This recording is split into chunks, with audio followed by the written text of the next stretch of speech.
안녕하세요. 오늘은 잠자는 숲속의 공주에 대해서 이야기를 한번 해볼까 합니다.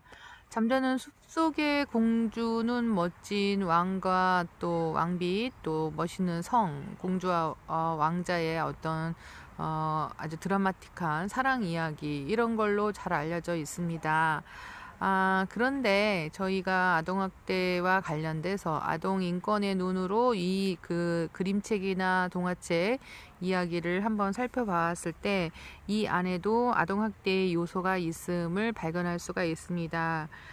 잠자는 숲속의 공주에 왕과 왕비가 나오죠. 이 왕과 왕비는 부모의 어떤 과잉보호를 상징합니다.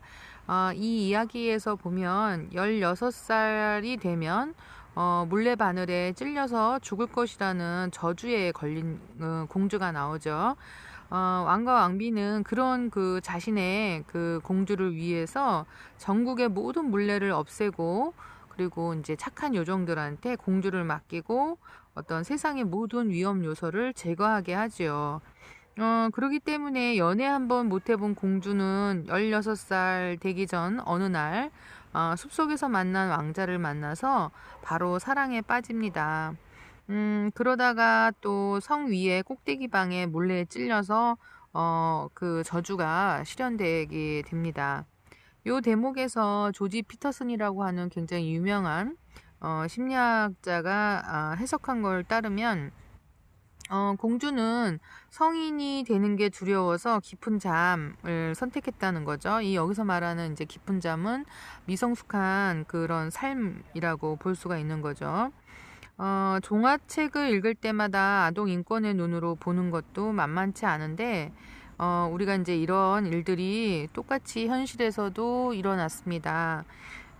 얼마 전에 그 신문기사에 온 것처럼 어느 한 고등학교에서 바나나에 콘돔을 씌워서 성교육을 하고자 했는데 고등학교의 그 성교육 수업에 대해서 학부모님들이 이제 알게 되었고 그러면서 이제 항의가 이제 있으면서 결과적으로는 그 수업 자체가 취소가 된 상황입니다. 이런 그 찬반 논란이 아직도 이제 있죠. 이런 그 성교육에 대해서 너무 이제 과하다. 그리고 그런 교육을 통해서 도리어 더 아이들이 성범죄나 이런 그 성적인 부분에 더 눈을 뜨게 하는 거 아니냐. 이런 이제 우려들이 있고 또 한편으로는 얼마나 그 선진국에서 그 진짜 기가 막히게 성교육을 하고 있는 상황인데 이런 정도의 수준에서도 이야기가 안 된다면 우리 아이들한테 어떤 성교육을 할 거냐. 이제 이러면서 이제 옹호하는 측이 있습니다. 그래서 그런 그 찬성과 반대의 논란이 아주 굉장히 지금 그 심하게 일어나는 분야 중에 하나가 이런 성교육 파트인 거죠.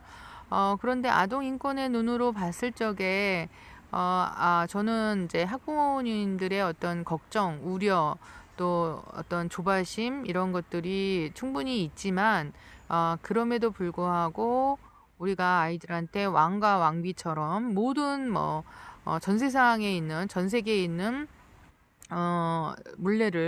물레바늘에 찔려서 죽을 거라는 그런 저주 때문에 위험 요소를 다 없앴던 왕과 왕비와 그렇게 크게 차이 나지 않는다 이렇게 볼 수가 있는 거죠.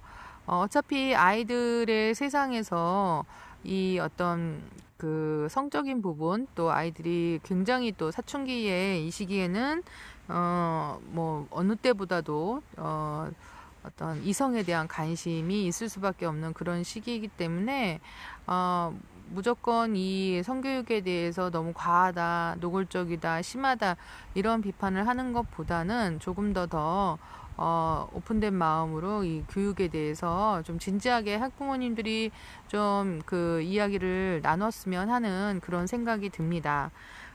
이후에 또 굉장히 여러 가지의 기사들에서 이 이야기가 좀 자주 언급이 됐는데요. 어떻게 된 일인지 이 고등학교의 어떤 이 성교육을 받는 학생들, 그 수업에 참여하는 학생들이 어떤 생각을 갖고 있는지, 어떤 의견이 있는지, 그것에 대한 그 내용이나 기사들은 못 본 것 같아요. 그래서 중요한 것은 아이들이 어떤 생각을 하고 있는지, 이런 교육에 대해서 바나나에 콘돔을 씌워서 하는 성교육에 대해서 아이들은 어떤 정도의 감을 갖고 있는지 이걸 좀 알아보는 게 굉장히 필요하다. 저는 이제 그런 생각이 듭니다.